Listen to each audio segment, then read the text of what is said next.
Mau mulai lagu apa nih? Gitar mana gitar?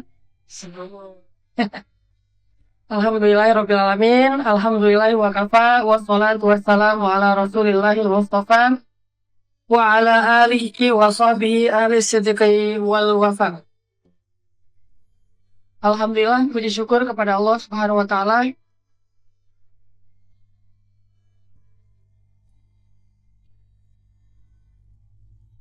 Haredan.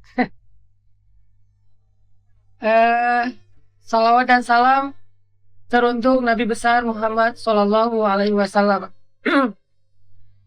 Teman-teman, makasih banyak udah datang ke sini dalam keadaan hujan, dalam keadaan panas. Pastinya Allah mencatat semua niat teman-teman yang udah datang ke sini.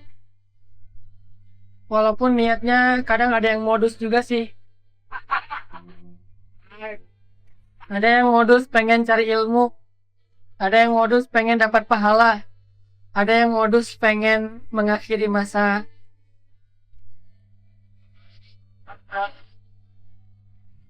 Yang mana nih yang mau diaminkan yang terakhir? Amin ya. Yang terakhir amin.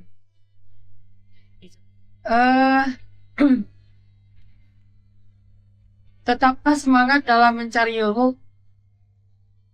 Karena Allah itu sayang banget dan cinta banget kepada para pencari ilmu. Sampai malaikat-malaikat itu sengaja Allah utus ke bumi. Kerjaannya adalah ngepoin orang yang mencari ilmu. Itu ada loh, malaikat tugasnya kepo. Penasaran, pengen nyari siapa di antara hamba-hamba Allah yang duduk di dalam majelis ilmu. Itu ada malaikat yang tugasnya. Mereka berjalan di gang-gang, mereka berjalan di setiap rumah-rumah, pengen ngelihat ada nggak majelis zikir ataupun majelis ilmu. Terus kalau ada malaikat yang ketemu dengan majelis ilmu atau majelis zikir, malaikat ini akan memanggil malaikat-malaikat yang lain untuk berkumpul di situ. Halumu ilayya gitu. Dia akan broadcast ke grup malaikat yang tugasnya sama. Mereka punya grup gitu ya, grup WhatsApp. Dia akan broadcast, di sini tuh ada majelis ilmu loh. Terus yang lain minta Sherlock dong, Sherlock gitu. Akhirnya di-share. Datanglah malaikat ke location yang di-share. Udah gitu malaikat berkumpul. Dan jumlah malaikat lebih banyak daripada jumlah orang yang ada di dalam majelis itu. Mungkin sekarang kita ngelihat jumlah anak muda ada 10.000 nih ya. Masya Allah ya. Ada yang sebelah kanan, jomblo fisabilillah. Ada yang sebelah sini siap mengakhiri masa jomblo fisabilillah.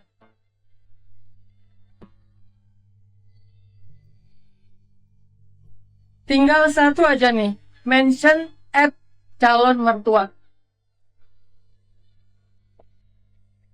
Captionnya pakai hadis. Janganlah jika datang kepada kalian seorang pemuda yang baik akhlaknya, jangan ditolak. Hashtagnya terima aku dong.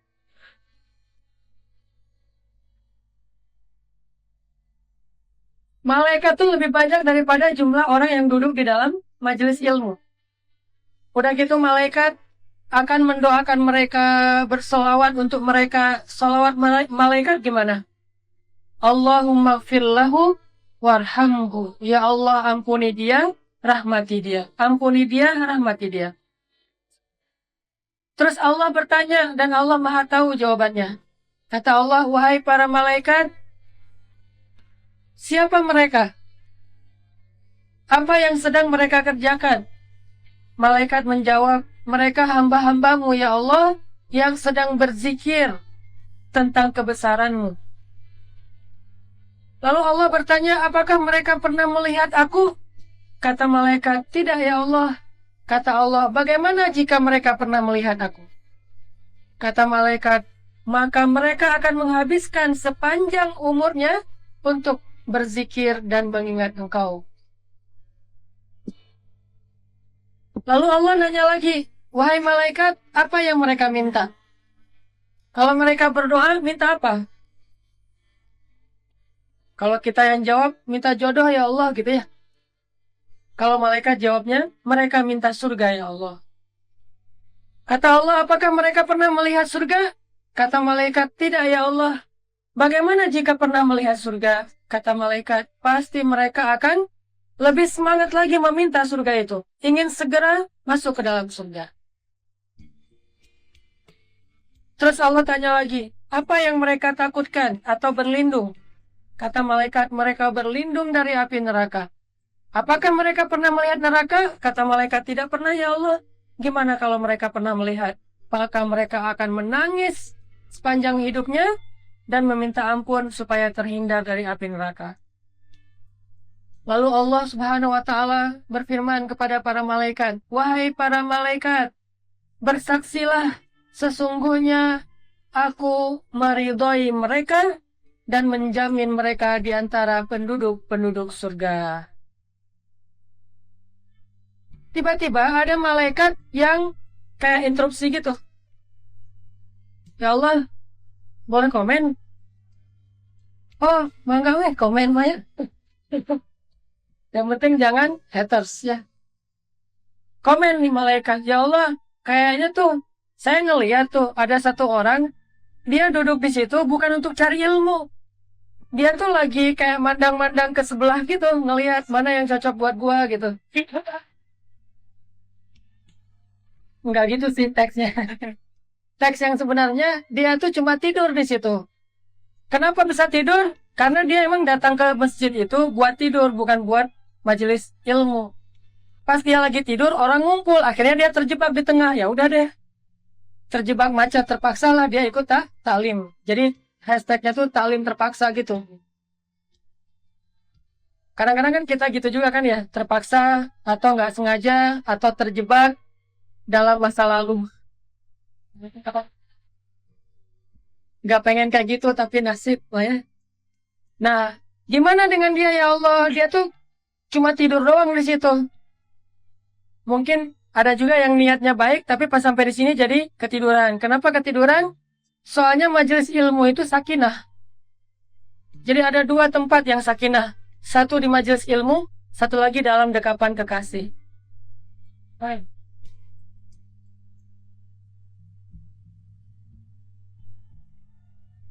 Nggak tahu kan rasanya? Kasihan ya.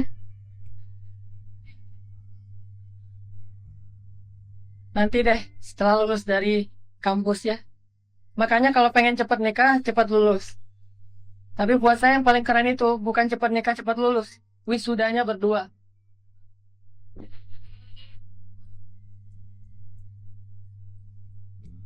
Sama teman kos-kosan.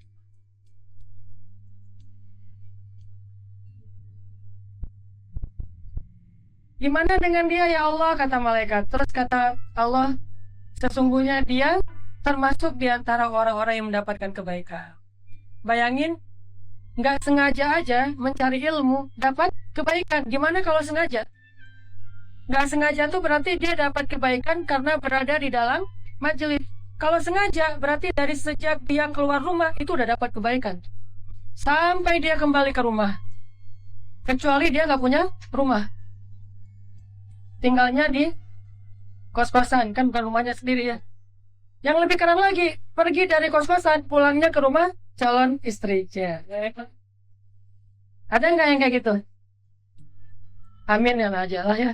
Mudah-mudahan ada. Kalau nggak ada, minimal kita berharap. Siapa tahu someday bisa kayak gitu. Apa sih?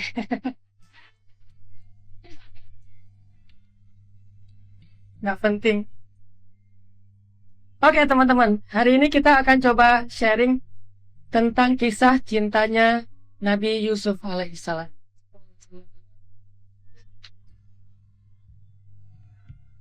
Atau diganti aja deh, kisah Hananataki. Ya, bahaya. Oke, kisah cintanya Nabi Yusuf alaihis salam. Siapa Nabi yang paling keren? Yusuf. Siapa Nabi yang paling gagah?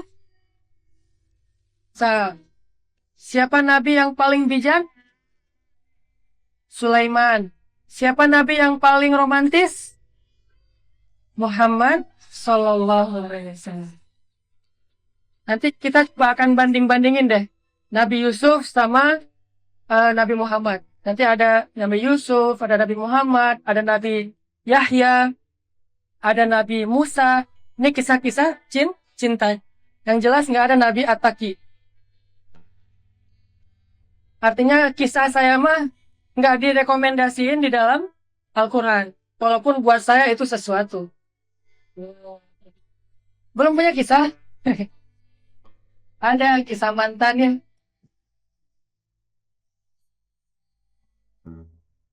Kalau panas-panas gini jangan ngomongin mantan nanti ya, nggak enak ya.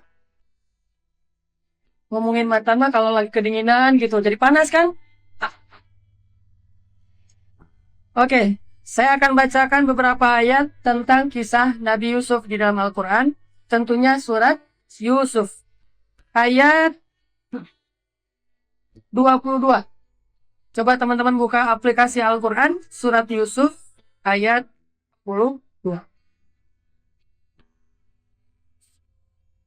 A'udzu billahi minasy syaithanir rajim. Silakan.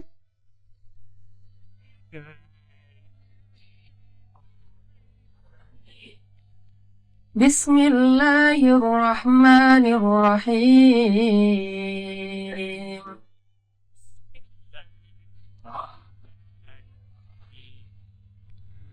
ولما بلغ أشده آتيناه حكما وعلما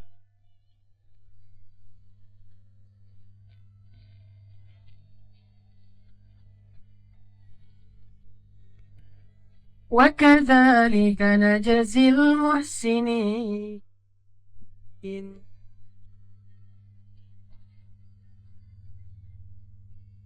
وراودته التي هو في بيتها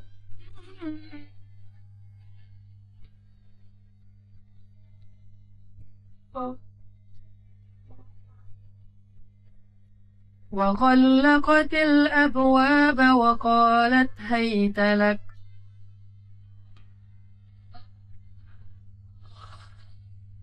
قال معاذ الله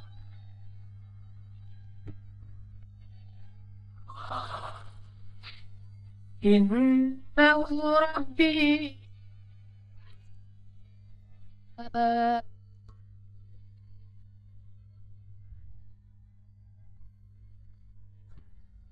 إنه لا يفلح الظالم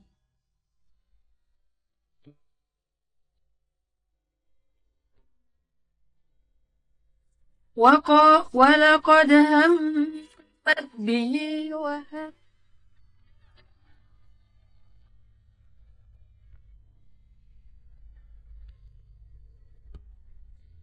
وهم بها لولا أن رأى برهان ربي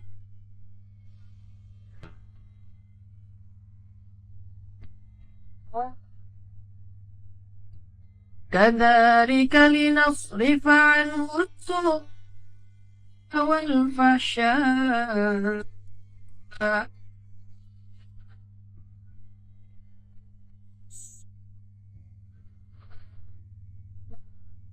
إنه من عبادنا المخلصين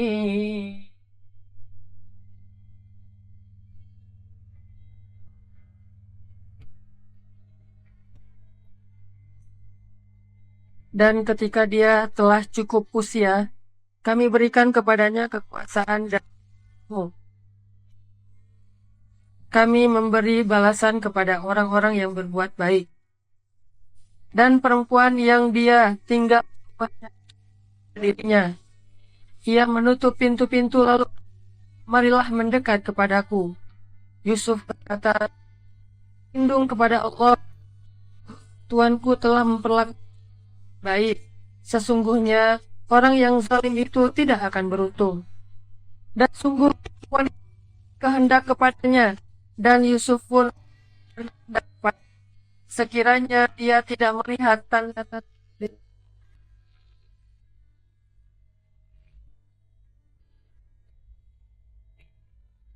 terpilih. Sadaqallahul azim. Teman-teman yang dirahmati Allah Subhanahu wa taala, Yusuf adalah salah satu anak yang paling disayang oleh Nabi Yakub alaihissalam. Jadi dari 12 anak Nabi Yakub tuh Yusuf yang paling disayang. Dia anak terakhir, anak yang ke-12. Dan ini sering menjadi perumpamaan, terutama perumpamaan bulan-bulan dalam tahun Hijriyah. Kayak misalnya Nabi mengatakan bahwa perumpamaan bulan-bulan dalam tahun Hijriyah itu adalah seperti anak Yakub. Dan bulan Ramadan itu adalah seperti Yusuf, adalah bulan yang paling istimewa. Walaupun semuanya istimewa. Nabi Yakub itu sayang kepada semua anaknya, tapi Yusuf ini beda. Kenapa beda? Karena pada diri Yusuf itu ada aura kenabian. Ada tanda-tanda yang memang istimewa dibandingkan kakak-kakaknya yang lain. Dan bisa dibilang Nabi Yusuf ini nabi yang keturunan paling banyak keturunan nabinya. Anak nabi, cucu nabi, cicit nabi. Coba.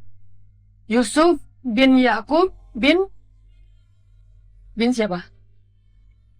Yusuf bin Yakub bin Ishak bin Ibrahim. Empat keturunan, empat-empatnya nabi itu. Jadi kalau lagi mudik nih, ketemuan di rumah, reuni, itu reuni para nabi. Kalau kita kan reunian mantan ya. Hashtagnya. Kalau kita kan reuniannya tuh sama teman-teman gitu. Reunian kalau misalnya geng apa misalnya yang seneng ngopi, reunian anak-anak yang seneng ngopi. Kalau ini reuni lagi mudik nih pas lebaran ketemunya Bapak siapa? Nabi. Ini Nabi. Gimana umatnya? Jadi cerita umat gitu. Cerita tentang gimana perjuangan mereka. Ini luar biasa. Salah satu nabi yang kalau dilihat dari sisi nasab itu paling keren tuh, Yusuf. Bapaknya nabi, kakeknya nabi, kakek buyutnya nabi. Murni gitu keturunannya. Makanya Yusuf itu bukan sembarangan orang. Dan selain itu, Yusuf juga memang dikasih ujian oleh Allah. Apa ujiannya? Ujiannya terlalu ganteng. Maaf ya ujiannya. Enggak. Kalau saya ujiannya terlalu gedok. Warnanya terlalu gedok. Gara-gara keseringan ke pantai. Bukan surfing, pengen digulung sama ombak. Daripada digulung masa lalu.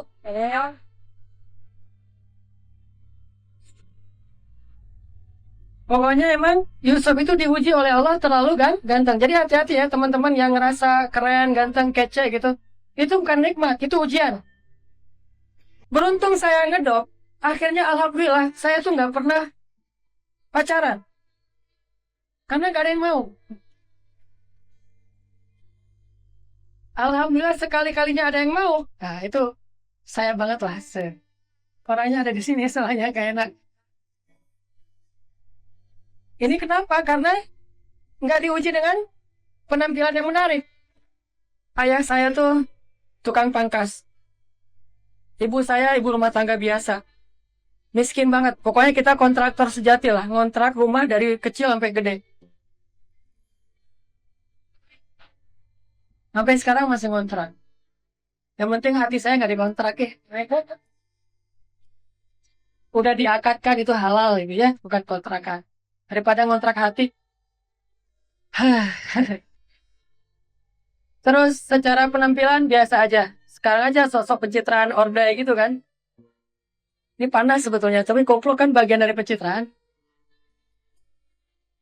Terus apa lagi ya? Sekolah nggak terlalu menonjol, bukan juara kelas, bukan juga yang bahkan pas mau ke Mesir itu saya ikut tes, sampai yang ngetes itu sebel sama saya. Kamu ngapa-ngapain sih ngikut tes kayak gini dong gitu. Saya kan juga pengen ke Mesir, tapi kamu nggak layak ke Mesir, ya kamu gitu-gitu. Oh iya, akhirnya gagal, nggak bisa ke Mesir. Saya pergi aja sendiri. Kalau nggak dikasih beasiswa, emang Allah itu hanya bergantung kepada beasiswa kan nggak gitu ya? Akhirnya saya mah nggak bergantung kepada beasiswa, bergantung ke Allah. Karena nggak ada pilihan. Belajar yakin sama Allah. Berangkatlah ke Mesir. Ternyata Alhamdulillah lebih enak berangkat sendiri. Soalnya sampai di Mesir itu bisa dapat beasiswa lebih dari satu. Untungnya, itu juga pas tes beasiswa, yang dites tuh bukan pelajaran, mata kuliah apa gitu. Yang dites cuma ngaji doang. Karena dianggap orang Indonesia, yang dites ayatnya gampang-gampang. Al-Fatihah, Al-Ikhlas. Dikirain orang Indonesia itu nggak bisa ngaji. Coba kamu surat apa, Pak? Kirain di juz apa gitu ya. Al-Fatihah aja deh. Oh iya, iya boleh. Al-Fatihah bisa yang saya semampu yang saya bisa. Akhirnya dia baper, nangis. Yang ngetesnya nangis. Wah, Masya Allah, kamu ngajinya luar biasa. Coba surat apa? Al-Ikhlas. Oh, udah remehin kan? Katanya luar biasa tapi Al-Ikhlas. Kalau itu mah saya ikhlas banget lah. Alhamdulillah karena dianggap enakan ngajinya dia baper. Ya udah kamu dapat beasiswa. Saya jadi kepikiran ternyata dapat beasiswa gampang gini. Ya udah tes lagi di tempat yang lain. Disuruh ngaji lagi, baper lagi, dapat lagi sampai saya dapat 3 beasiswa. Wa asa an takrahu syai'an wa huwa khairul lakum. Wa asa an tuhibbu syai'an wa huwa syarrul lakum. Wallahu ya'lam wa antum la ta'lamun. Bisa jadi kalian menyukai sesuatu, padahal itu buruk bagi kalian. Bisa jadi kalian membenci sesuatu, padahal itu, kebalik. Ya gitu deh. Dan Allah Maha mengetahui, sedangkan kalian tidak tahu. Allah lebih tahu, kita nggak tahu. Jadi saya tuh kecewa gitu pas nggak lulus beasiswa. Padahal apa yang kalian kecewa nanti akan kalian syukuri. Untung ya saya dulu nggak lulus gitu. Untung ya dulu berangkatnya sendiri jadi ada cerita untuk di-share. Untung ya saya dulu ditolak. Untung dulu saya diputusin gitu-gitu kan. Bukan saya misalnya gitu. Ya saya mah kan tadi nggak pernah ditolak, saya nggak pernah diputusin karena nggak ada yang nasib. Artinya teman-teman, kadang-kadang kita berpikir hal-hal yang buruk yang terjadi dalam hidup kita itu kayaknya benar-benar akan menghilangkan semua harapan baik. Padahal dalam kisah Yusuf itu, kita dengan jelas bisa ngelihat banyak hal-hal yang tidak disukai terjadi, justru di baliknya ada banyak kebaikan, banyak keajaiban justru. Mulai dari Nabi Yusuf itu terlalu ganteng. Itu kan ujian. Kedua, Yusuf itu dimasukkan ke dalam sumur. Ketiga, digodain sama cewek cantik. Keempat, masuk penjara. Kelima, apalagi? Udah 4 aja nih. Itu kan banyak banget tuh kejadian-kejadian yang menurut kita kayaknya, kok hidup susah banget sih? Padahal justru, kayak gitu cara Allah memberi kita kejutan. Karena kalau nggak kayak gitu nggak seru. Kayak Nabi tuh misalnya godain seorang nenek-nenek kan. Ada nenek-nenek nanya ke Nabi, ya Rasulullah, Rasul kan udah pernah ngelihat surga. Kira-kira Nabi ngelihat saya nggak di surga?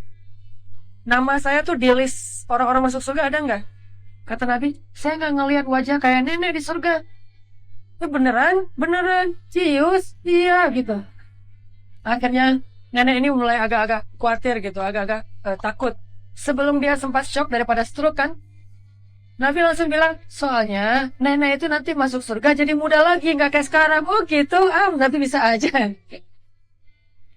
Akhirnya, Nabi itu ngegodain, supaya biar nggak terlalu kaku-kaku amat lah hidupnya mah.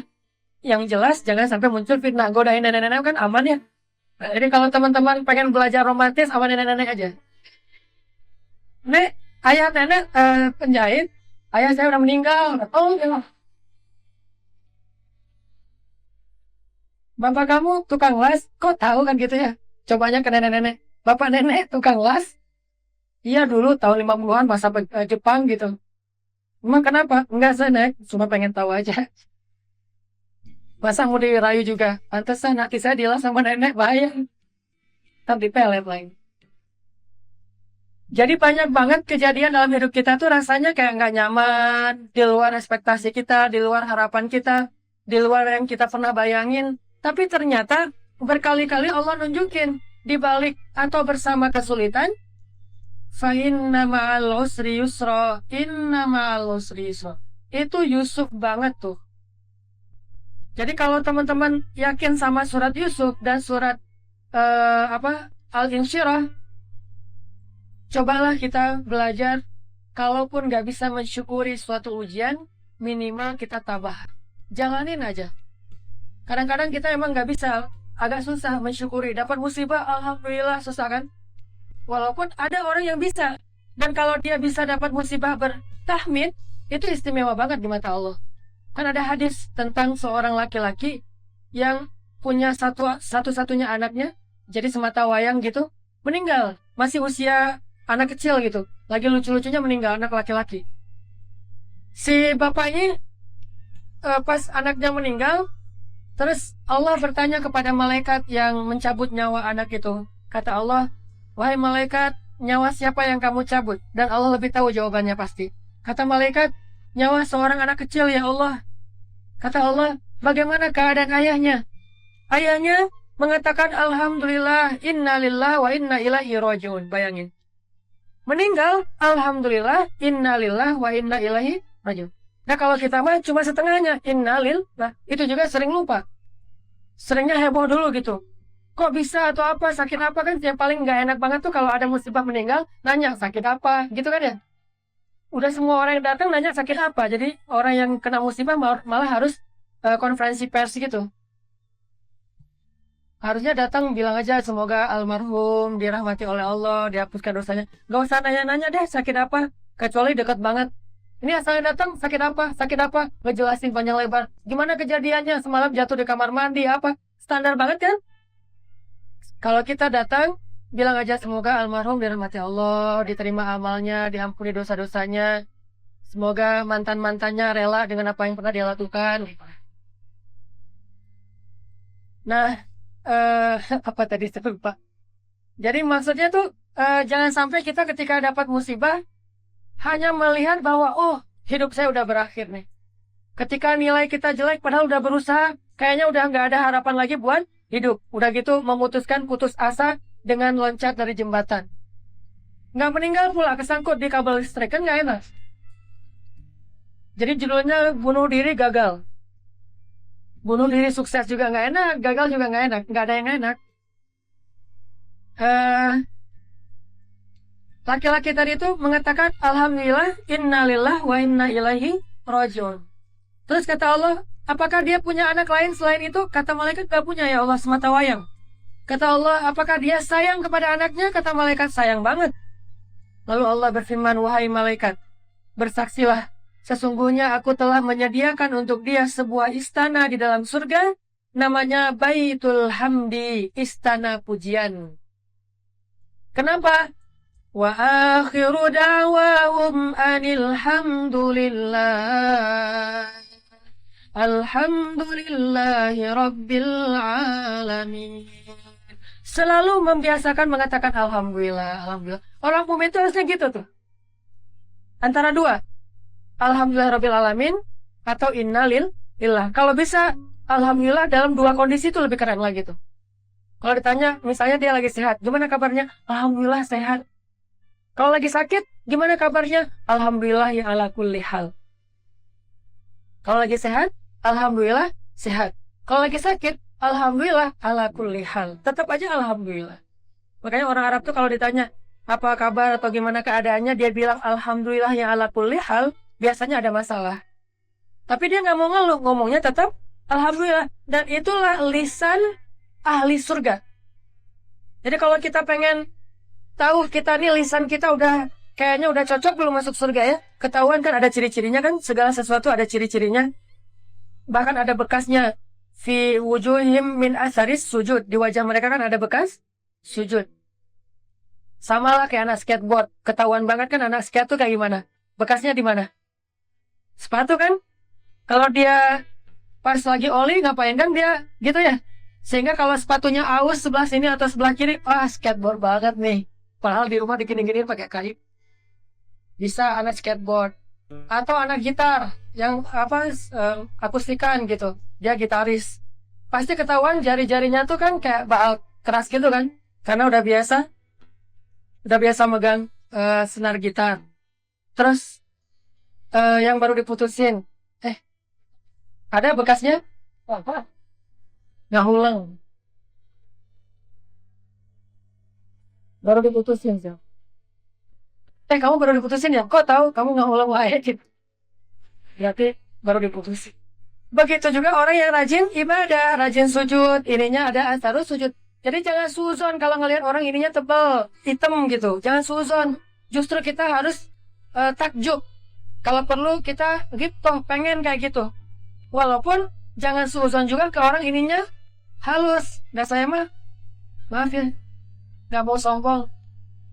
Halus sih sebetulnya, nggak ada bekas. Ada juga orang yang kadang-kadang nggak semua sih, ada juga teman saya yang iseng. Kalau lagi sujud tuh, kenapa kamu sujud? Gini-gini, biar ada satu sujud. Tapi sebagiannya memang harus sujud karena sujudnya lama. Atau asarut tahiyat, duduk tahiyatnya lama jadi kayak mata kakinya tuh keras gitu. Penduduk surga juga ada bekasnya. Karena segala sesuatu itu ada asar, ada bekas. Nah, penduduk surga salah satu cirinya lisan. Lisan mereka itu terbiasa mengucapkan Alhamdulillah, Alhamdulillah. Setiap hari, akhirnya pasti Alhamdulillah. Habis makan, Alhamdulillah. Bukan yarhamukallah ya, itu bersin. Habis makan, Alhamdulillah. Bangun tidur, Alhamdulillah. Pokoknya setiap akhir dari sesuatu itu, Alhamdulillah. Itu berarti dia lisannya itu lisan ahli surga. Sebaliknya, lisan orang yang jauh dari surga, biasanya yang keluar dari lisannya keluhan. Kok bisa? Kenapa kayak gini? Dan seterusnya, dan seterusnya. Lau, seandainya. Itu lisan, bukan lisan ahli surga. Sekarang kita lihat kepada diri kita masing-masing. Lisan kita itu bahasanya dengan apa? Apakah dengan Alhamdulillah atau dengan keluhan-keluhan? Jadi bisa dibilang, kalau orang itu yakin sama Allah, Allah maha baik. Allah tuh nggak mungkin.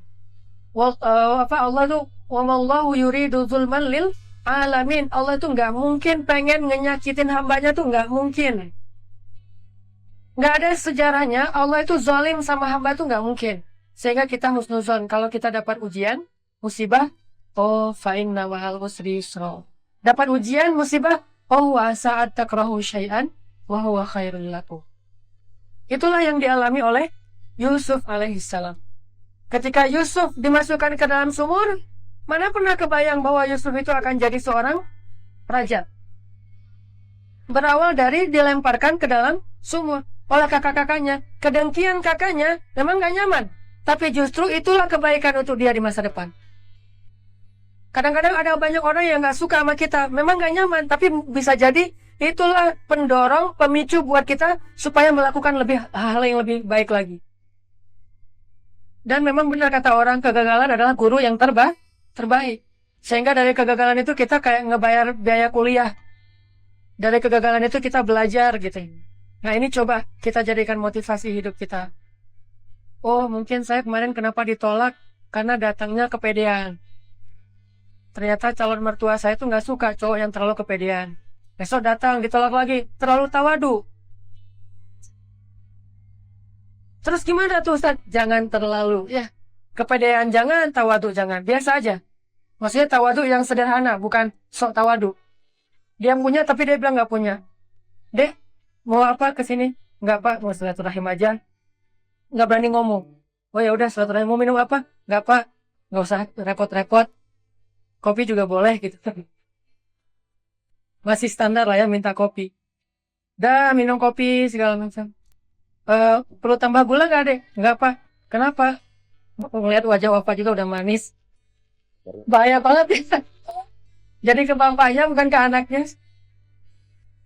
Dia mau ngapain ke sini? Saya harus berani dan pede. Tapi jangan kepedean. Ngapain Pak? Ngapain dia ke sini? Saya mau menyempurnakan setengah agama Pak. Oh, bagus itu. Terus caranya gimana? Saya ingin melamar putri Bapak. Oh, itu kurang bagus deh. Kurang ya? Oh, nggak apa-apa, Pak. Lain kali saya datang lagi. Nggak usah datang lagi. Wah, datang lagi ke yang lain. Kalau mau cepat, tinggal taruh aja selebaran. Yang penting jangan lupa nomor telepon sama akun Instagram. Ada yang mau jadi istri saya, taruh di rumah-rumah gitu ya. Saya punya teman orang Bogor, itu keren banget cara ngedapetin istri.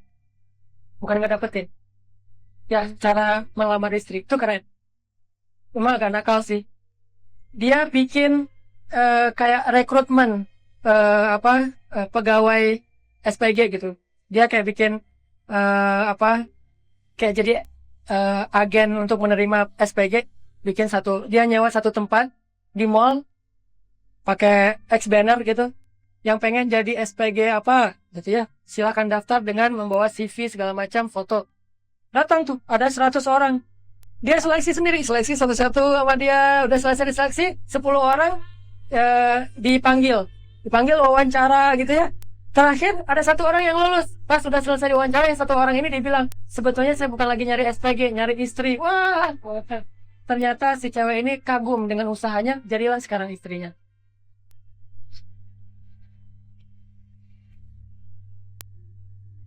Terus teman saya yang dengar cerita itu bilang, duh Pak, kok ceritanya baru sekarang, tahu gitu dari dulu saya praktekin katanya. Terus kenapa sekarang saya udah punya istri? Ah, nggak nyesel katanya. Nggak, bahaya. Jadi maksudnya kadang-kadang kita berpikir, oh hidup kita kok gini-gini amat ya. Nabi itu kalau kita coba baca sejarah beliau, itu dari kecil kayaknya Allah tuh ngasih banyak ujian untuk Nabi. Bayangin, belum lahir, baru dalam kandungan, ayahnya udah meninggal. Kurang apa? Pas sudah lahir, nggak lama kemudian, ibunya meninggal. Kakeknya meninggal. Pamannya meninggal ketika beliau lagi butuh-butuhnya kepada paman. Nggak lama kemudian istrinya meninggal.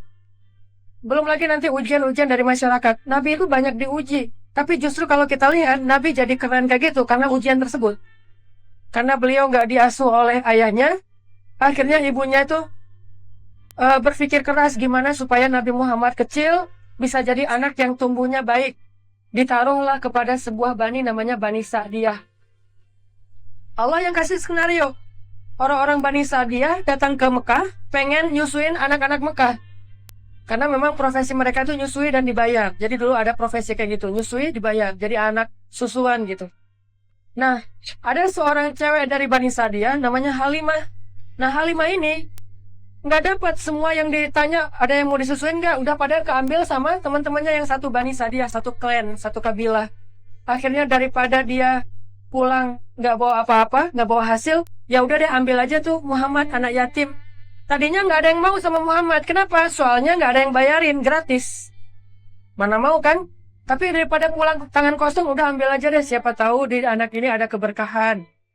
Diambillah Nabi Muhammad sebagai anak susuan. Bawa pulang. Pas tadi berangkat, itu keledainya Bani Sa'diyah itu kayak nggak bisa jalan. Pelan banget jalannya, paling belakang. Makanya dia ketinggalan rombongan. Rombongannya udah dapat bayi, dia belum. Pas berangkat, soalnya keledainya itu kurus, lemah, kurang gizi. Nah, tapi pas pulang, tiba-tiba keledainya tuh jadi kuat. Perutnya langsung gemuk, susunya banyak. Sehingga ketika tinggal di Bani Sa'diyah, Nabi tuh minum susu kambing, susu onta. Itu sehat banget dari susu-susu milik ternak.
Nabi mah pasti sahih, nggak pakai riwayat. Saya bersabda gitu kan? Kalau kita Rasulullah bersabda beneran. Nggak tahu sih hadisnya kayak gimana gitu. Saya juga dapatnya di Google. Dari googling. Kalau Nabi, saya bersabda. Pernah nggak Nabi kalau lagi marah sama istri terus pakai hadis? Nggak. Senyum. Terus candain. Terus Nabi istrinya lagi bete tiba-tiba bisa ketawa. Kalau kita istri lagi ketawa tiba-tiba bete. Lagi seru gitu jalan berdua. Tiba-tiba ilfil gara-gara kita kan. Kalau itu lagi ilfil, yuk jalan yuk. Ah, coba. Luar biasa kan. Aisyah lomba lari yuk. Sambil godain gitu. Yuk kata Aisyah. Lari. Nabi kalah. Bukan kalah. Ngalah. Demi Aisyah. Soalnya kenapa? Biar Aisyah bahagia. Share your happiness. Ya. Bikin Aisyah bahagia. Weh, ore, Nabi kalah, Nabi kalah. Ya, ya, kan Aisyah senang zumba, kata Nabi. Maksudnya Aisyah itu masih kurus gitu. Emang komen hadisnya gitu. Aisyah masih kurus. Giliran yang kedua kalah Aisyah, Nabi nggak mau komen. Masa mau bilang Aisyah gemuk, nggak enak kan? Aisyah lagi bikin kue tuh. Pernah kan dengar cerita Aisyah lagi bikin kue dari pagi tuh rempong bikin kue. Aisyah kan nggak pintar bikin kue. Istri Nabi yang pintar masak siapa? Ummu Salamah.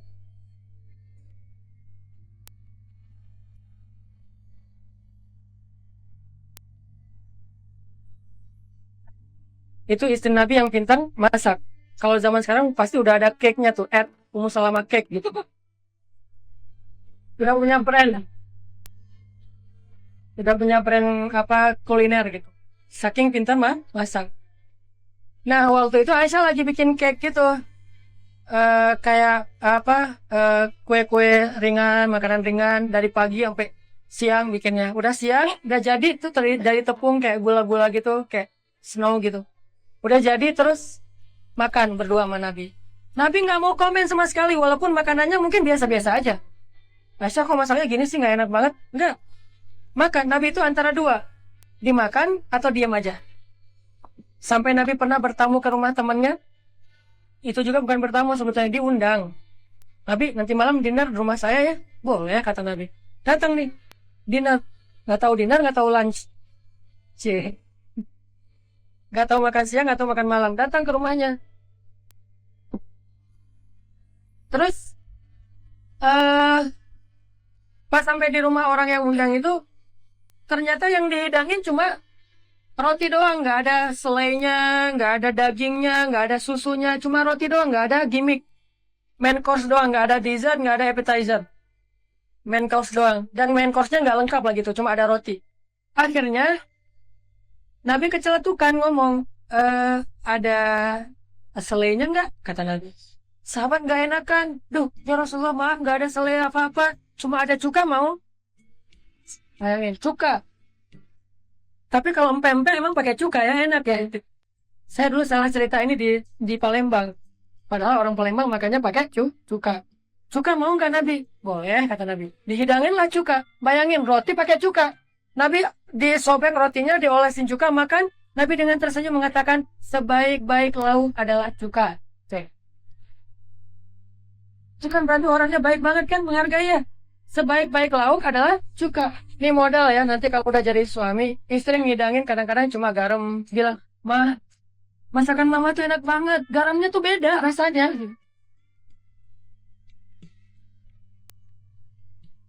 Beda gimana, Pak? Asin banget. Nah, ini artinya Nabi tuh menghargai Rokfah, sangat menjaga perasaan orang. Ini kemana-mana ya, maaf. Intinya adalah, tadi lagi bikin kue sama Aisyah. Udah selesai bikin kue, makan berdua, Nabi nggak komen. Tiba-tiba datanglah istri Nabi yang paling senior. Siapa istri Nabi yang paling senior? Saudah. Yang usianya udah nenek-nenek. Yang udah tua banget. Assalamualaikum gitu. Nggak gitu sih suaranya. Waalaikumsalam. Dibukainlah pintu, duduk. Saudah, Aisyah, Nabi. Waktu itu Nabi langsung manja ke Saudah gitu, naruh kakinya di atas paha Saudah, dipijit-pijit sama Saudah. Terus Aisyah bilang, Saudah, kalau kita Odah gitu ya, kalau gitu. Itu mah orang Sunda, Ciodah gitu. Saudah, cicipin dong makanan saya. Ini cake Aisyah loh, enak banget loh gitu. Nabi aja tadi habis berapa coba? Kata Saudah, males ah. Saudah nggodain Aisyah gitu kan. Kata Aisyah, coba aja satu. Nanti pasti ketagihan. Males gitu. Kata Aisyah, coba deh satu, hargai saya kayak udah masak dari pagi. Kata Saudah, nggak usah maksa deh gitu. Udah gitu. Karena Aisyah tersinggung, akhirnya Aisyah ngambil tepung. Nih Saudah ya, kalau kamu nggak mau makan, nih saya lemparin nih tepungnya ke wajah kamu. Kata Saudah, sok gitu. Bener, dilemparin tepungnya ke wajah Saudah. Jadilah belepotan. Kayak pantomim gitu. Kayak tren tubusan. Udah. Wajah Saudah akhirnya jadi belepotan tepung. Nabi kan tadi taruh kakinya di atas Saudah. Jadi Saudah nggak bisa gerak. Akhirnya diangkatlah kaki Nabi. Sebelahnya ditaruh di atas Aisyah. Ditahan supaya Aisyah nggak bisa gerak. Terus Nabi kasih isyarat kepada Saudah. Maksudnya balas-balas gitu. Akhirnya Saudah ngambil tepung. Dibalas sama Saudah. Wah, Aisyah loh, berani sama gua. Wah, lempar-lemparan tepung antara Saudah versus Aisyah. Coba. Lagi lempar-lemparan tepung, ada yang ngetuk pintu. Jawara Quraisy, Umar. Yang biasa gini-gini tuh. Assalamualaikum gitu. Aduh, kurang ngebahas deh. Kedengaran suara Umar, akhirnya Saudah sama Aisyah langsung lari masuk ke dalam kamar. Takut sama Umar. Dibukain pintunya sama Nabi. Oh Umar, masuk Umar, alan-alan masuk. Umar ngelihat rumah Nabi belepotan apa berantakan gitu, banyak tepung. Kayak apa habis kejadian apa gitu. Tapi Umar nggak berani komen, like aja deh pokoknya. Daripada komentar di blog kan, unfollow bahaya. Dia aja Umar.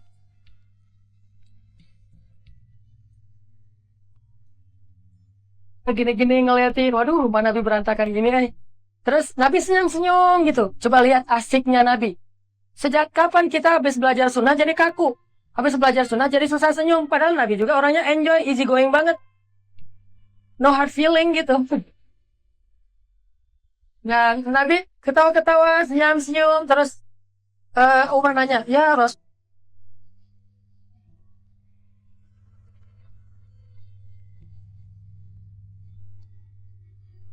Rasulullah, kenapa senyum-senyum? Kata Rasul, nggak tahu tuh cewek-cewek, kata Nabi. Kenapa? Itu tadi tuh mereka habis lempar-lemparan tepung, jadi main perang-perangan tepung. Tiba-tiba pas dengar suara kamu ketakutan langsung lari ke dalam kamar. Oh gitu? Akhirnya Umar tersinggung. Maksudnya,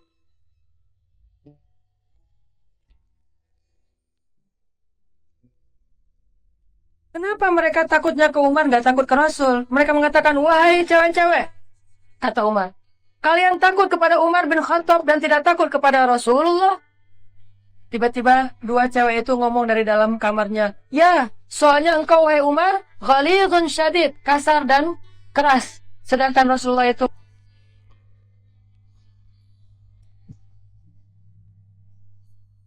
penyantun lagi penyayang. Orangnya tuh lembut. Oh, kata Umar, ya udah nggak apa-apa deh.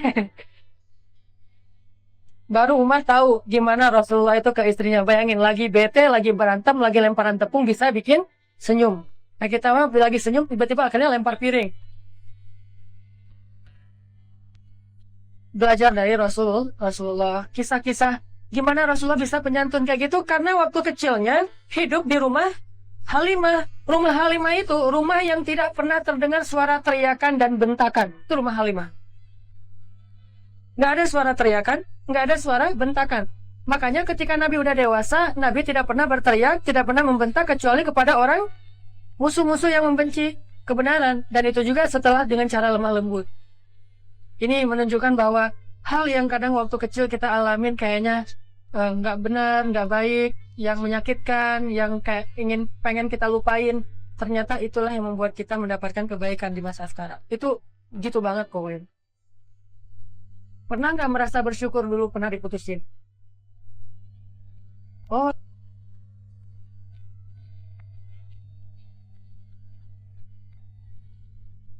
berarti ini pada pernah diputusin? Nggak pernah Ustadz, soalnya nggak pernah jadian. Cih. Soleha banget ya, Masya Allah ya. Harus gitu. Nih Yusuf, udah gitu, nih cerita Yusuf. Balik lagi nih. Sampai akhirnya Yusuf tinggal di istana dalam keadaan sebagai budak, teman-teman. Jadi budak tuh, dari kecil sampai remaja, umur kurang lebih lulus SMA lah. Jadi dari SD dia udah jadi budak sampai lulus SMA. Dan itu juga yang dialami oleh seorang penakluk Mongol. Mongol tuh kan dulu pernah berkuasa di dunia tuh 30 tahun ya.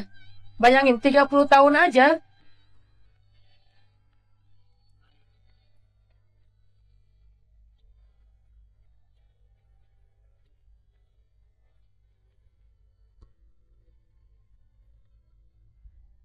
itu setengah dunia itu penuh dengan penumpahan darah. Saking kejamnya Mongol. Dalam sebulan, Mongol itu membunuh kaum muslimin di Baghdad 1 juta orang. Sebulan. Sekarang Suriah udah hampir 10 tahun, itu hampir 1 juta. Sekian ratus ribu. Banyak kan? Yang setiap hari kita ngelihat update tuh gimana kondisi di Suriah. Anak kecil yang kakinya putus, yang kepalanya terbelah dua. Itu selama 10 tahun. Mongol sebulan 1 juta orang. Itu semuanya digorok satu-satu, perempuan dinodai. Terus jadilah gunung manusia, gunung bangkai gitu. Dalam 1 bulan. Mongol berkuasa 30 tahun. Hampir nggak ada yang bisa mengalahkan pasukan Mongol. Siapa yang mengalahkan pasukan Mongol? Seorang budak namanya Saifuddin Qutuz. Tahu cerita ini? Kayaknya kita harus banyak baca nih, sejarah Islam itu luar biasa. Heroisme sejarah Islam itu luar biasa, teman-teman. Buat saya, cerita Hollywood itu cuma fiktif.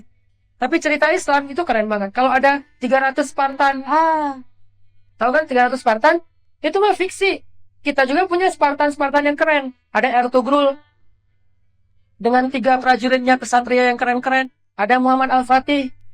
Ada ulama tapi dia gladiator. Siapa coba? Ulama gladiator. Abdullah ibnu Mubarak.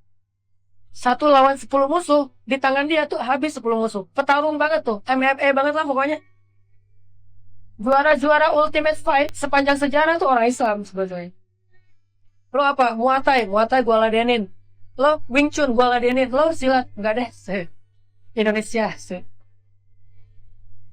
Ujung-ujungnya Nabi Muhammad tuh tumbuh menjadi anak yang gara-gara masa lalunya yang rumit, yang sulit, yang banyak ujian, menjadi orang yang survive, menjadi orang yang dewasa, menjadi orang yang lebih matang.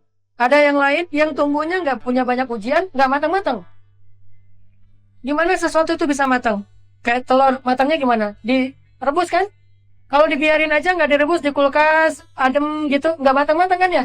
Kalau dibiarin di luar lama-lama busuk. Justru kematangan itu dimunculkan dengan banyak tempaan, ditempa dengan kayak kalau bahasa ulama tuh perhiasan itu adalah hasil tempaan-tempaan yang berulang kali dibakar terus jadilah perhiasan.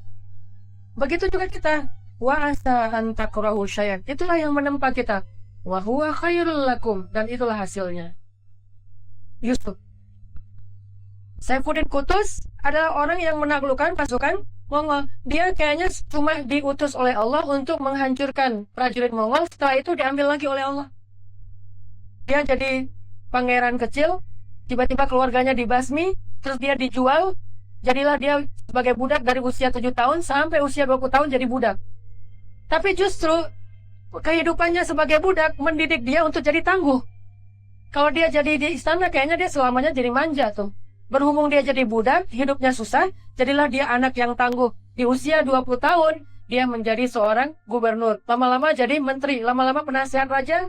Nah, qadarullah rajanya meninggal, diganti oleh anaknya yang masih kecil. Akhirnya diambil alih oleh Saifuddin Qutuz. Dia jadi raja di Mesir. Terjadilah perang pertama antara Mongol lawan kaum muslimin dan dimenangkan oleh orang Islam setelah 30 tahun. Jadi 30 tahun itu Mongol juara bertahan. Pialanya mereka terus.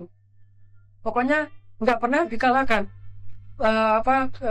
Pemain mereka itu selalu dapat Ballon d'Or gitu. Oh. Tapi akhirnya dikalahkan oleh seorang budak namanya Saifuddin Qutuz. Ini waktu kita berapa menit lalu? Waktunya? Iya, sama setengah 6 udah mau. Sekarang? 10 menit lagi. Balik ke Yusuf. Googling aja deh atau di YouTube, Saifuddin Kutuz pakai Z, Kutuz. Itu keren banget ceritanya. Jangan lupa subscribe juga Halenata kita. Balik lagi ke Yusuf. Yang saya pengen cerita sebenarnya tentang cintanya Yusuf kemana-mana ya. Maaf ya, saya suka gimmick gitu nggak jelas, capruk lah pokoknya. Nah, pas Yusuf udah remaja, akhirnya Yusuf tinggal sebagai pelayan di istana. Bayangin ada pelayan kerennya kayak Yusuf. Yang kalau kita ngiris tangan ngelihat Yusuf itu nggak kerasa. Kalau yang sebelah sini ngerasa ganteng, coba tes ke sebelah. Neng, coba cubit diri sendiri. Sambil ngelihat saya sakit nggak? Sakit. Berarti saya jelek. Gitu. Kalau nyubit nggak sakit, oh udah lumayan nih. Sekarang tes lebih berat lagi. Coba iris. Kalau dia iris ngelihat kita nggak sakit, berarti kita ganteng banget. Tapi kayaknya nggak ada yang kayak gitu. Sekelas Zain Malik aja nggak gitu. Ngelihat Zain Malik, sakit banget sih Zain Malik. Berarti lo nggak ganteng, biasa aja. Yusuf, nggak usah ngeliat orangnya, ngeliat akun Instagramnya aja udah nggak berasa. Dan dulu di zaman itu cewek-cewek tuh semua nggak follow Yusuf. Yusuf, gua follow deh, follow dong, saling mention gitu, saling nge-repost. Akhirnya Yusuf jadi selebgram aja. Karena udah keren banget jadi selebgram dan Yusuf tuh suka pakai kupluk gitu kan. Nggak nyambung. Nggak ada kupluk zaman dulu, nggak ada juga sorbannya. Akhirnya si istri Al-Aziz, istri raja, kayak ada hati gitu ke Yusuf. Duh, nyesel saya dulu nikah duluan, harusnya ketemu sama cowok ini dulu nih. Karena udah tergoda banget, akhirnya dia manggil Yusuf ke kamarnya, suruh bawa kayak handuk gitu atau apalah barang gitu ke kamarnya. Pas Yusuf masuk, kamarnya dikunci. Pas kamarnya dikunci, dia pun menggoda Yusuf. Hai talak, indahnya engkau datanglah kepadaku. Pokoknya pakai syair-syair gitu. Dia nyanyi lagu-lagu yang kalau zaman sekarang tuh kayak Cinta Semalam atau apalah gitu-gitu nih. Ngegodain Yusuf. Yusuf sebetulnya tertarik nggak sama si cewek ini? Tertarik. Kenapa terjaga? Dua penyebabnya. Satu, Yusuf itu sangat menghargai orang lain, menghargai suaminya. Tuan saya itu udah baik sama saya nggak mau menyakiti dia. Satu. Dua, dia melihat wajah ayahnya di depan wajahnya, di depan matanya. Gimana caranya itu bisa terjadi? Burhan namanya teman-teman. Burhan itu artinya sebuah kejadian yang bikin kita langsung kayak flashback ke masa lalu. Udah gitu kita langsung sadar. Itu burhan. Gimana caranya biar kita terjaga dengan burhan? Sederhana. Kalau kita mau terjaga dengan burhan, belajarlah untuk menghargai ayah atau ibu kita setinggi mungkin. Itu yang akan menjaga kita. Kalau kita nggak menghargai orang tua kita tuh lempeng aja bikin dosa. Nggak mikirin orang tua kan? Tapi kalau Yusuf, dia mikirin ayahnya banget. Makanya pas dia mau bikin dosa, muncul wajah ayahnya. Yusuf, ayahnya nggak ngomong sih. Muncul wajah. Ceplosan. Muncul wajah ayahnya, terus wajah ayahnya tuh kayak kecewa gitu. Gitu wajahnya. Nggak kayak wajah saya sih, kurang sempurna. Wajah ayahnya tuh kayak wajah kecewa. Bayangin, kalau kita ngebayangin, ini pasti mama saya tuh kecewa banget. Pasti ayah saya kecewa banget. Itu yang ngejaga kita. Dan Yusuf punya itu sebagai pegangannya dalam hidup. Kalau lebih keren lagi, wajah Nabi Muhammad. Kan ada tuh di TV atau di YouTube acara seandainya Nabi ada bersama kita. Gimana kamu kalau ketemu Nabi, apa yang akan kamu lakukan? Suka gitu kan? Nah, itu membayangkan wajah Nabi. Kira-kira kalau kita bikin dosa, Nabi kayak gimana ngelihat kita? Kecewa nggak sih? Kalau mau lebih keren lagi, membayangkan wajah Allah. Kan kata Nabi, ihsan itu beribadah seolah-olah engkau melihat Allah. Kalau nggak melihat Allah, yakinlah Allah melihat kamu. Itu namanya muraqabah. Nah, kalau udah muncul sifat muraqabah, merasa dilihat oleh Allah, merasa dilihat oleh malaikat, merasa bahwa orang tua kita pasti akan kecewa, itu bakalan ngejaga kita banget teman-teman. Jadi belajar menghargai ayah, menghargai bunda, menghargai orang tua, menghargai guru, respect banget, sampai ketika kita mau bikin dosa, kita keingat dengan wajah mereka. Pasti ayah saya kecewa banget nih kalau kayak gini. Langsung nahan diri. Itu teman-teman. Sederhana sih. Cuman kalau kita praktekin itu berhasil insya Allah. Dari hal-hal sepele dulu. Kayak seorang anak, kenapa dia kok takut banget pulang ke rumah kalau nilainya jelek? Ngebayangin wajah ibunya. Pasti ibunya tuh jadikan ayam lampir gitu kan, akan marah. Apalagi zaman saya masih kecil dulu masih ada istilahnya raport warnanya merah gitu ya. Kalau sekarang kan nggak ada warna merah. Kalau dulu kan ketahuan banget. Bang, kenapa ini merah semua? Nggak ada tinta hitam mah habis gitu kan. Ya, semuanya merah itu ketahuan banget kalau dulu. Jadi kayak beban psikologi gitu buat kita. Ini artinya punya burhan. Apakah teman-teman punya burhan tentang ayahnya? Punya burhan tentang ibu? Punya burhan tentang guru? Punya burhan tentang nabi? Kalau punya, insya Allah kita termasuk mukhlasin, orang yang terjaga. Jadi mukhlasin itu, orang yang terjaga itu punya burhan, punya imajinasi, punya respek yang tinggi terhadap orang-orang yang mereka kagumi, yang mereka sayangi. Itulah yang menjaga kita. Kalau kayak suami istri gitu. Saya kadang-kadang keluar kota gitu ya.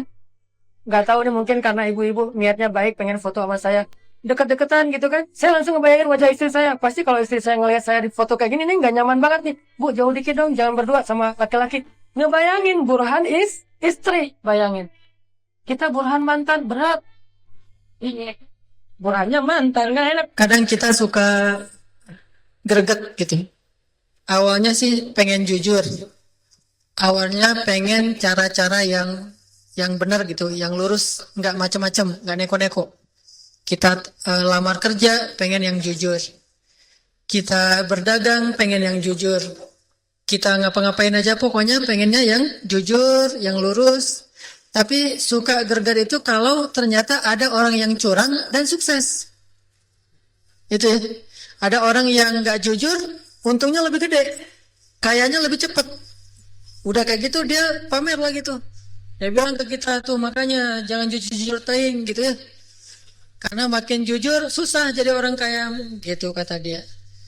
Atau kalau kita ngelihat ke negeri-negeri yang mungkin bukan negeri kaum muslimin, yang mereka dagangnya itu di seluruh dunia punya produk mereka dengan cara-cara yang mereka tidak punya batasan halal dan haram, kadang-kadang kita jadi kepancing. Pengen juga kaya kayak mereka, pengen juga sukses kayak orang-orang yang tadi misalnya curang, orang yang nggak jujur. Nah, apa kata Allah tadi di akhir surat Ali Imran yang saya juga bacain lagi di salat. La yaghurrannaka taqallubul ladzina kafaru fil bilad. Jangan sampai kamu terperdaya melihat orang kafir yang keliling dunia. Maksudnya apa? Produk mereka ada di mana-mana. Bisnis mereka itu merajai dunia. Bahkan kalau kita pergi ke Mekah sekalipun, persis di depan Masjidil Haram itu adalah salah satu bisnis mereka.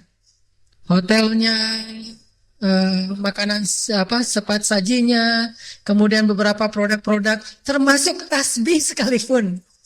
Coba lihat tasbih kita yang cetrek, made in mana? Tasbih yang lebih keren lagi, manasik umroh dan haji pun videonya itu yang buat adalah mereka. Jadi itu luar biasa. Artinya benar kata Allah, mereka itu nguasain dunia dengan bisnisnya. La yaghurrannaka taqallubul ladzina kafaru fil bilad. Itu ayat tentang jangan gagal fokus. Allah bukan nggak mau kita tersemangati, tertantang, menjadi pengen semangat berbisnis, berusaha menjadi orang kaya. Bukan itu maksudnya. Maksudnya, jangan sampai gara-gara pengen kaya dan sukses kayak mereka, kalian kehilangan jati diri. Kalian nggak peduli lagi dengan batasan-batasan syariat. Seolah-olah batasan syariat itu, hukum Allah itu menghalangi kalian menjadi sukses. Itu namanya gagal fokus. Sehingga gara-gara kita kepancing sama teman kita yang dagang di sebelah karena dia lebih cepat kaya, akhirnya kita saya mau udah capek, jujur setahun, jujur 2 tahun, jujur 10 tahun. Sekarang saya mau coba cara yang gak jujur, benar gak sih? Apa kata Nabi? Alaikum bis-sidqi, fa inna sidqa yahdi ilal birr, wa innal birra yahdi ilal jannah. Iyakum wal kidh. فَإِنَّ الْكِذْبَ يَهْدِي إِلَى الْفُجُورِ وَإِنَّ الْفُجُورَ يَهْدِي إِلَى النَّارِ. Hendaklah kalian selalu jujur. Jujur itu membawa kepada banyak kebaikan, dan kebaikan-kebaikan itu membawa kalian kepada surga. Hati-hati dengan dusta. Dusta itu membawa kalian kepada kedurhakaan, dan kedurhakaan itu membawa kalian kepada neraka. Jangan gagal fokus. Udah aja. Kata Allah, la yaghurrannak, jangan gagal fokus. Artinya, jangan salah fokus. Kepancing sama yang lain, la yaghurrannak.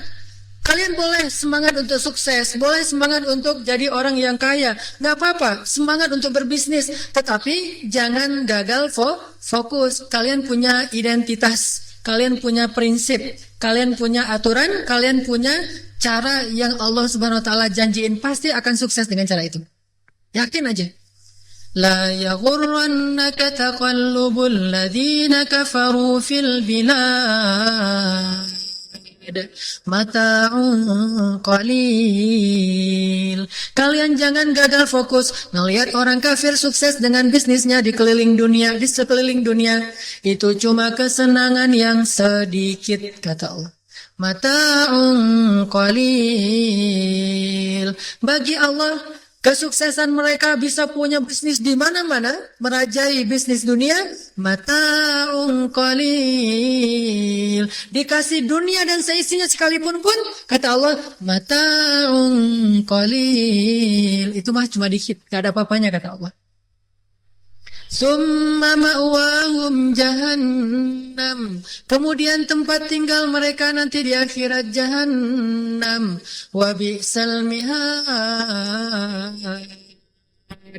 Itu tempat yang paling buruk. Terus gimana bagi orang yang istiqomah, orang yang fokus, orang yang menjaga Allah dan Allah menjaganya? Lakinil ladina taqaw rabbahum lahum jannah. Itu baru namanya kenikmatan yang banyak. Itu baru kemenangan yang besar. Jadi jangan mengukurnya hanya dengan ukuran duniawi, tapi ukur juga semua keuntungan-keuntungan dari aktivitas kita itu dunia dan akhirat sekaligus. Apa untung dunianya, apa untung akhiratnya, sehingga kita nggak gagal fokus. Dan Rasul tahu tentang hal ini banget, sehingga ketika ditawarkan dunia dan seisinya, harta, di dalam hati beliau, apa yang dijanjikan Allah itu lebih baik. Wa ma indallahi khair. Kan akhir ayatnya gitu.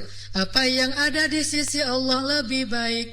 Wa ma indallahi khair. Apa yang ada di sisi Allah lebih baik. Wa ma indallahi khairul lil abrar. Bagi orang-orang yang istiqamah, fokus dengan kebajikan-kebajikan. Jangan pernah menukar kebajikan kita dengan sedikit mata'un qalil, keuntungan dunia. Itu yang Nabi ajarkan lewat tawaran-tawaran dari Walid Al-Mughirah. Gak mau kalau harta. Ya udah kalau gitu gak usah sekota Mekah deh, sedunia. Pasti Nabi akan menjawab tidak. Terus kamu maunya apa? Ya saya maunya ridha Allah. Ridha Allah itu lebih mahal daripada dunia dan seisinya. Kamu maunya apa? Jannah. Jannah Allah itu lebih berharga daripada dunia dan seisinya. Dunia dan seisinya nilainya lebih rendah daripada 11 sayap nyamuk di sisi Allah daripada surga, dibandingkan surga. Bukan nyamuk, 11 sayap nyamuk, lebih rendah dari itu. Karena seandainya dunia lebih berat dari itu, maka Allah pasti nggak akan rela memberikan dunia ini kepada para pengingkar. Tapi kenapa para pengingkar tetap diberikan dunia? Karena di mata Allah dunia tidak ada nilainya kecuali hanya lebih ringan daripada 11 sayap nyamuk. Dan cobalah belajar berpikir seperti itu, karena pandangan ini adalah pandangan angle-nya Allah. Dalam angle Allah, dunia itu lebih ringan daripada 11 sayap nyamuk. Dalam angle-nya Allah, dunia ini lebih rendah daripada bangkainya onta. Dalam angle Allah, ini lebih rendah daripada sebutir pasir di pantai. Sehingga kita boleh mendapatkannya, karena dunia juga kesenangan bagi orang yang beriman, tapi jangan pernah menukarnya dengan akhirat. Itu namanya gagal fokus. Boleh orang yang beriman itu berpakaian bagus, dan Allah sendiri menyediakan pakaian yang baik itu untuk yang beriman. Janganlah kamu melarang orang yang beriman menggunakan pakaian-pakaian yang baik. Nabi ketika diberikan pakaian hadiah dari orang Romawi, dari salah satu penguasa Romawi di Ghassan. Ini penguasa Romawi yang ada di Ghassan itu memberikan hadiah jubah yang sangat bagus untuk Nabi, warnanya merah. Artinya apa? Dapat hadiah dari orang non-muslim. Dan Nabi ketika dapat hadiah itu tersenyum bahagia, senang dengan benda yang dikasih kepada beliau. Walaupun yang memberikannya adalah seorang penguasa dari Romawi yang beragama non-muslim. Langsung saat itu juga beliau masuk ke rumahnya dan memakai jubah itu. Langsung memakai jubah itu karena beliau senang dengan pakaian ini. Artinya tidak masalah kita menginginkan dunia, tapi jangan pernah menukar dunia dengan surga. Itu baru namanya gagal fokus. Orang Islam jadi orang kaya, bukankah sebagian besar sahabat itu orang kaya? Dan bahkan Rasul juga dulunya orang kaya yang jatuh miskin karena dakwah? Bukankah Abu Bakar itu orang kedua terbaik setelah Rasulullah adalah orang kaya yang jatuh miskin karena dakwah? Bukankah Utsman itu orang kaya yang jatuh miskin karena dakwah? Bukankah Umar itu orang yang lumayan kaya jatuh miskin karena dakwah? Memang nggak sekaya yang dua orang pertama saya sebut, makanya saya bilang lumayan. Lumayan kaya dan jatuh miskin karena dakwah. Bukankah banyak sahabat yang kaya dan jatuh miskin karena dakwah? Yang nggak jatuh miskin itu adalah Abdurrahman bin Auf. Yang saya bilang sampai dia pusing sendiri, kok saya kaya amat ya, susah ya. Pengen ngerasain gimana ya jadi orang yang miskin, yang makannya susah. Aduh hari ini mau makan apa? Pengen dia ngerasain kayak gitu. Kalau kita pengen ngerasain, gak usah mikirin lagi kerjaan, uang, semuanya udah mengalir freedom finansial. Artinya, la yaghurrannak. Allah menyediakan yang lain. Allah memberikan yang lebih baik dari itu. Dan kita yakin, wama indallah khair. Yang di sisi Allah lebih baik pokoknya. Saya gak mau ditukar dengan yang lain. Kalau saya cari harta, itu saya mencari harta yang ada di dalam genggaman Allah, bukan genggaman makhluk. Kalau saya mencari dunia, dunia yang digenggam oleh Allah, itu yang saya mau. Kalau digenggam dan diberikan dari tangan yang lain selain Allah, saya nggak mau. Cari dunia yang digenggaman Allah, cari harta yang digenggaman Allah, cari jabatan yang digenggaman Allah, cari keindahan yang digenggaman Allah, cari akhirat yang digenggaman Allah. Pokoknya apapun kebaikan yang kita cari, kita mintanya itu dari tangan Allah. Yang Maha Rahman, kasih sayangnya itu berlimpah. Jadi Nabi bilang, Nabi dengerin. Yang pertama ditawarin, Nabi diam. Yang kedua, kekuasaan. Kekuasaan kalau kita terjemahin ke bahasa kita sekarang, mungkin bukan menjadi seorang penguasa lagi, jadi orang yang terkenal. Kalau di zaman Rasul mungkin jadi penguasa, atau ada beberapa orang yang ditawarin kekuasaan beneran. Tapi bagi kita orang yang awam, masyarakat biasa, mungkin tawaran yang kita alamin selama ini itu bukan kekuasaan jadi pemerintah, jadi pejabat, tetapi menjadi orang yang lebih terkenal, jadi seleb. Kalau jadi seleb dengan resiko harus meninggalkan kebaikan di sisi Allah, maka tolaklah jadi seleb. Tapi kalau jadi seleb tanpa harus meninggalkan jalan Allah, maka itu adalah kebaikan. Bukankah Yusuf adalah seleb di zamannya? Yusuf dibicarain oleh banyak perempuan. Tahu nggak ada cowok ganteng? Itu mah gantengnya udah malaikat banget deh pokoknya. Ini cowok yang paling keren. Kamu juga kemarin bilang keren tapi giginya di depan. Maksudnya ke depan gitu. Enggak, ini benar-benar keren nih. Yusuf namanya. Mana buktinya? Ayo kita liatin. Ya udah kita jamuan makan siang gitu ya. Makan ngasih buah-buahan, ngasih pisau. Banyak pisaunya sampai bingung mau pakai yang mana. Udah lagi mau makan, lagi ngiris-ngiris buah-buahan. Kata perempuan ini, istri Al-Aziz dan namanya wallahu alam bukan Zulaikha. Kemudian keluarlah Yusuf. Eng gitu ya, keluar Yusuf gitu. Pas Yusuf keluar, langsung ngiris tangan berdarah-darah, nggak berasa. Saking luar biasanya terkesima ngelihat Yusuf. Dan itu hal yang wajar, selebritas. Seseorang yang jadi seleb karena memang Allah berikan kelebihan pada dirinya, itu sesuatu anugerah dari Allah. Bukankah Sulaiman itu bukan hanya seleb di antara manusia, tapi juga jin, burung, di mana-mana ngebicarain Sulaiman. Daud, seorang seleb dengan suaranya, Sulaiman seleb dengan kemampuannya, Yusuf seleb dengan penampilannya, dan lagi masih banyak yang lain-lainnya, termasuk Zulkarnain seleb dengan kekuasaan dan keadilannya. Maka boleh kita mendapatkan kebaikan menjadi seorang selebriti, asal tidak dengan resiko harus gagal fokus. Kalau dulu Nabi ditawarin jadi raja, kalau sekarang kita ditawarin jadi seleb. Gara-gara pengen jadi seleb, dia menanggalkan pakaian yang menutup auratnya. Soalnya kalau menutup aurat susah bersaing. Gara-gara pengen jadi seleb, akhirnya dia bicaranya itu suka menyindir bagian-bagian yang seharusnya dia jaga. Seperti memperolok-olok masalah agama, masalah sara, masalah ke masjid diperolok-olok dalam bahasa supaya orang menganggap dia bahwa ini bagus pembicaraannya atau penampilannya, performnya. Gara-gara pengen jadi seleb, akhirnya dia nyeleneh mencari ketenaran. Karena sesuatu yang ada di sisi Allah jauh lebih baik daripada yang dijanjikan manusia. Itu aja kita yakini. Bahasa Al-Qur'annya wa ma indallahi khair. Yuk kita hafal bareng-bareng. Wa ma indallahi khair. Coba diulangi lagi. Kalau kita lagi mulai diambang-ambing supaya nggak fokus, katakan itu kepada diri kita sendiri. Wa ma indallahi khair. Wa ma indallahi khair. Wa ma indallahi khair. Sejak Rasulullah wafat, berkali-kali Bilal minta izin kepada Abu Bakar untuk ikut jihad dan nggak pulang lagi ke Madinah, pengen tinggal di tempat yang lain. Udah nggak kuat lagi berada di Masjid Nabawi. Karena orang yang dia cintai telah wafat. Tapi nggak diizinkan oleh Abu Bakar sampai akhirnya setelah sekian lama membujuk Abu Bakar bisa diizinkan, pergilah Bilal dan akhirnya Bilal tinggal di Syam. Kalau sekarang Suriah. Di sanalah Bilal menikah. Jadi selama ini dia asik dengan cintanya kepada Rasulullah sehingga nggak sempat mikirin pernikahan. Baru berangkat ke Syam, sampai di Syam Bilal menikah di sana. Menikah di sana, hidup di sana sampai setelah beberapa tahun berada di Syam, akhirnya bergantilah pemerintahan dari masa Abu Bakar ke masa Umar bin Khattab. Setelah beberapa tahun di Syam, pada suatu malam Bilal menangis. Malam-malam dia bangun nangis, gerung-gerung gitu kayak anak kecil. Istrinya nanya, ya Bilal ada apa, kamu mimpi buruk? Enggak, justru ini mimpi baik. Mimpi apa? Aku mimpi ketemu dengan Rasulullah SAW. Dan Rasulullah bersabda, siapa yang melihat aku dalam mimpi berarti dia melihat aku dalam kenyataan. Aku bertemu dengan Rasulullah di dalam mimpi dan Rasulullah berkata, ya Bilal, kami rindu kepadamu, sudah lama engkau tidak mengunjungi kami ya Bilal. Setelah bangun dari mimpi itu, Bilal semakin rindu kepada Rasul, merasa bersalah udah lama gak menjenguk Rasulullah. Akhirnya Bilal pun memutuskan untuk, kalau bahasa kita mah umroh.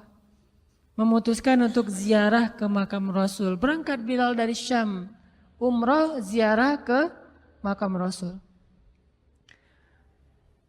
Melihat Bilal masuk lagi ke kota Madinah, penduduk Madinah itu berasa seperti hidup lagi di zaman Rasul.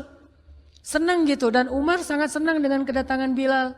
Sehingga selesai Bilal sholat, selesai Bilal ibadah sunnahnya, termasuk menjenguk atau berziarah ke makam Rasul dan Abu Bakar. Kemudian Umar berkata kepada Bilal, ya Bilal, sudah lama kami tidak mendengar suara azan darimu. Tolong kumandangkan sekali lagi azan seperti engkau mengumandangkannya di masa Rasul. Kami rindu ingin merasakan suasana di zaman Rasul. Benar Bilal, kata para sahabat yang lain yang ada di situ. Umar, kemudian Abdurrahman, beberapa orang sahabat, ya Bilal azan, kami ingin mendengar suaramu seperti dulu kami mendengarnya di masa Rasul. Kata Bilal, saya tidak akan kuat. Kata mereka, coba dulu kamu usahakan karena kami ingin sekali mendengarnya. Saya tidak akan kuat. Cobalah wahai Bilal demi kami supaya kami bisa semangat lagi dalam beramal soleh mengikuti perjuangan Rasulullah. Akhirnya karena udah dipaksa terus, Bilal pun mengumandangkan azan. Allahu Akbar, Allahu Akbar. Kota Madinah kaget mendengar suara Bilal. Orang-orang yang ada di rumah semuanya mengatakan, apakah Rasulullah sudah bangkit kembali? Mereka semuanya kaget dan bahagia, seolah-olah Rasulullah sudah bangkit dari kematiannya. Seperti Isa seolah-olah diturunkan kembali setelah dia diangkat ke langit. Satu kota Madinah tuh kaget bahagia gitu. Kayak seorang ibu yang kehilangan anaknya tiba-tiba mendengar suara anaknya dari jarak dekat dan ingin dipeluk segera anaknya itu. Saking rindunya mereka kepada Rasulullah. Allahu Akbar, Allahu Akbar. Pasar yang tadinya ramai tiba-tiba sepi mendengar suara Bilal yang masih sayup-sayup. Asyhadu an la ilaha illallah. Semuanya berlari keluar dari tempat-tempat kerja mereka, dari pasarnya, dari rumahnya. Semuanya berlari ke masjid. Ingin memastikan apakah Rasulullah sudah dibangkitkan kembali. Bahagia semuanya. Apakah Rasulullah sudah dibangkitkan? Apakah Rasulullah sudah hidup lagi? Semuanya bertanya dengan pertanyaan yang sama. Asyhadu an la ilaha illallah. Semuanya semangat datang ke masjid, ngumpul, rame banget. Kemudian ketika Bilal mengatakan, Asyhadu anna Muhammadar Rasulullah. Asyhadu anna. Gak sanggup lagi Bilal, berhenti di situ. Kemudian Bilal menangis dengan suara nangis yang luar biasa kerasnya. Lalu satu masjid menangis, lalu satu kota Madinah menangis. Sehingga para ulama mengatakan, tidak pernah kota Madinah menangis sedahsyat mereka menangis hari itu kecuali ketika Rasulullah wafat. Cuma 2 kali menangisnya kota Madinah paling dahsyat. 1 hari ketika Rasulullah wafat, kedua hari ketika Bilal kembali mengumandangkan azan dan mengucapkan asyhadu anna Muhammadar Rasulullah. Semuanya menangis. Semuanya merasa kehilangan Rasulullah. Semuanya merasa bahwa mereka ingin kembali di zaman ketika Rasulullah masih hidup. Lalu mereka bertanya setelah semuanya selesai menangis, ya Bilal, kenapa kamu tadi menangis? Kata Bilal, dulu biasanya kalau saya selesai mengumandangkan azan, saya akan datang ke hujrahnya Rasul. Hujrah Rasulullah itu kamarnya Rasul, rumah kecilnya Rasul. Selesai azan saya akan datang ke rumahnya Rasulullah dan memanggil, ya Rasulullah, as-salah, as-salah. Rasulullah nggak keluar sampai mendengar suara Bilal memanggil beliau secara khusus.